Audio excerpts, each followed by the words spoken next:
Hi, thank you for watching. Welcome to my channel. I am wearing a sweater that I was gifted by my mother-in-law 9 years ago when I first moved to Norway. I love this sweater.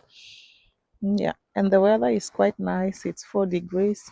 I am a little under the weather. As you can see, I have been having cold flu that has affected me. So today I'm going to talk about challenges that new immigrants face when they move to Norway. And I'm going to do the video while showing you where I live at. And typically, Norway just looks like this everywhere you go. The houses are all similar. There's always mountain somewhere, there's water body somewhere.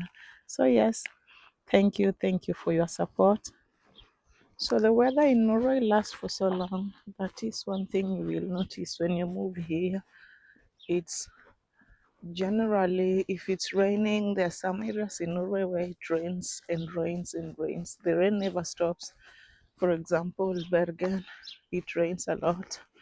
And then in north of Norway, it also quite cold, the border with Russia.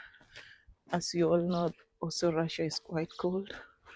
So this is our cafe. It's called Drop In. Not open all the time. They open when they want. You know, living in a small places. This is our gym where I always go to.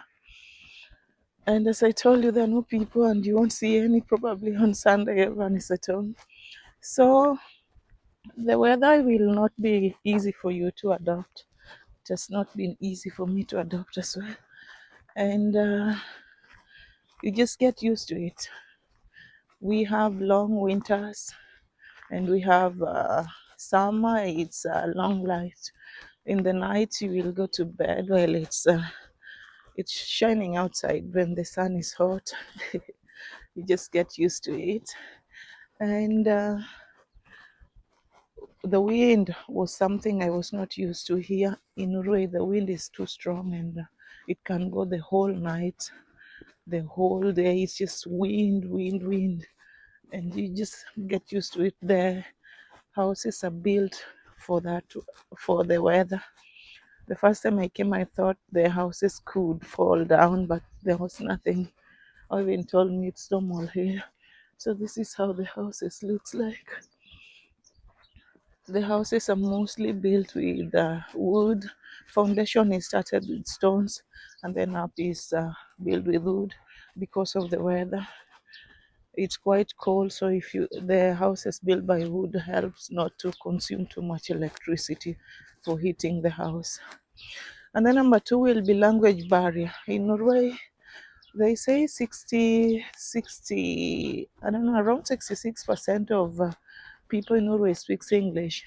But let me tell you, you will have to learn the language because especially if you want to work, you will have to learn the language, and it takes 2 years. So the 2 years you are going to learn the language, probably until B1 level. Most people don't get to B2. It's quite difficult to get B2. And through that, you can be able to get work. But then one challenging with the Norwegian language here is that they have dialects. We as foreigners, we learn what is called bookmall, but that bookmall is not what we are going to speak with the locals. Locals mostly speaks dialects. That is our bank there. That is our supermarket. It's called the UK. So the locals, they speak their dialects, and these dialects varies from place to place. Like every town has their dialect. If you go to south, you are going to meet people in Bergen who speaks different. It's same Norwegian language, but it's spoken in a way that even me, I don't understand. It takes me time to understand what they are saying. And then if you go to Stavanger, it's even worse. It's almost like they're speaking in a French accent, I can say that.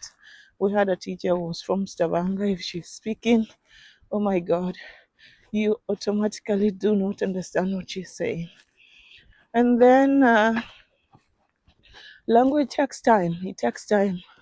And the one thing most foreigners, they learn the language, but they don't want to practice speaking it. So if you learn it and you keep your books and you go back to speaking your mother tongue with your partner or someone or people who speaks the same language you speak, it's going to take you time. So the good thing is just learn the language and speak it. Try to speak with the locals. Get out, get some work, which is going to make you to speak and help you to improve on your language. You can even work voluntarily just for the sake of speaking the language. You can work at the elderly home care, so so that you practice the language. You know, another challenge foreigners face is housing. Getting somewhere to live can be quite challenging. So many foreigners face that. Getting just a house that suits you with your family, it can really take time because there are no houses being built. The ones we have here, the sometimes for you to shop a nice house, it's like the people living there have to move, or the elders have to move to elderly homes. Then they will sell their home. So it can be challenging for foreigners to get accommodation. And then another challenge is Norway is quite expensive. It's expensive in Norway. That one I promise you. Norway is the third most expensive country in the world.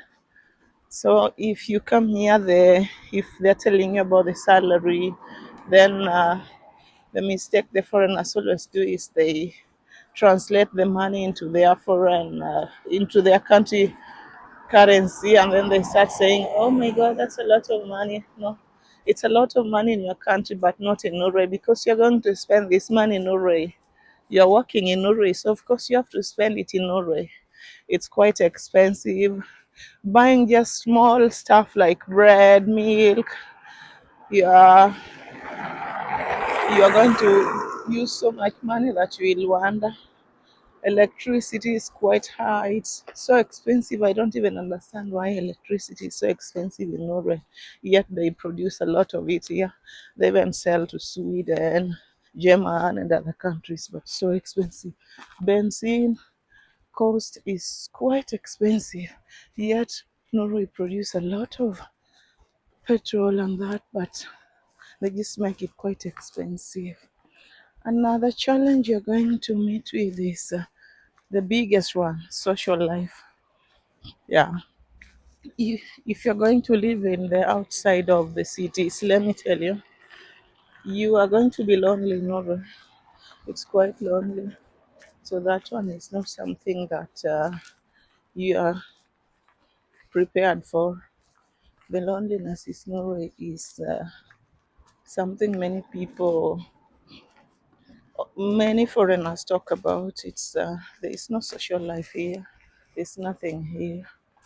So, like here where I live, there's no any Kenyan, and we have some few Congolese, and then we have mostly Eritreans and Ethiopians, and yeah, everybody just minds their business. It's quite lonely, and we have like a restaurant that is not even functioning every day. They open it whenever they want. The music there is not the music you relate to. I don't relate to it. Can't lie to you. It's a band like playing guitar and all that. It's boring. Yeah, forgive me for saying that, but it's boring. Yeah, so getting friendship in Norway is not easy. Norwegians they're very kind and accepting, but it takes them too long to be friends with foreigners. Most of them have friends that they started having when they were young, when they were from kindergarten to primary school to high school, like that. So they do not see the need of having new friendships. Yeah, my husband has friends he has always had since he was a child. So most of the time that is how it is. Yeah. So this is how it looks like. Yeah. Looks quite big, but when you live in it, it feels quite lonely. Mm. The houses, like I have told you before, they are built with woods and all that. And like I told you before, there are no people. Have you seen any? And it's on Sunday, and it is 11 o'clock. Yeah, so the population is quite low. There are no people. These big houses you see, you'll find only one person or two people living in them. Yeah. So yes, this is Norway, how it looks like. And if you want to come here, you're welcome. Do not hesitate to come. And please, please, if you have not subscribed, please subscribe to my channel. I'll bring for you so much about Norway and nice. If you also have interest about how to get to Norway, let me know in the comments. It's possible. I'll make another video of the things that should make you move to Norway. Yeah. Thank you so much. And this is Adventures of Judy. Bye.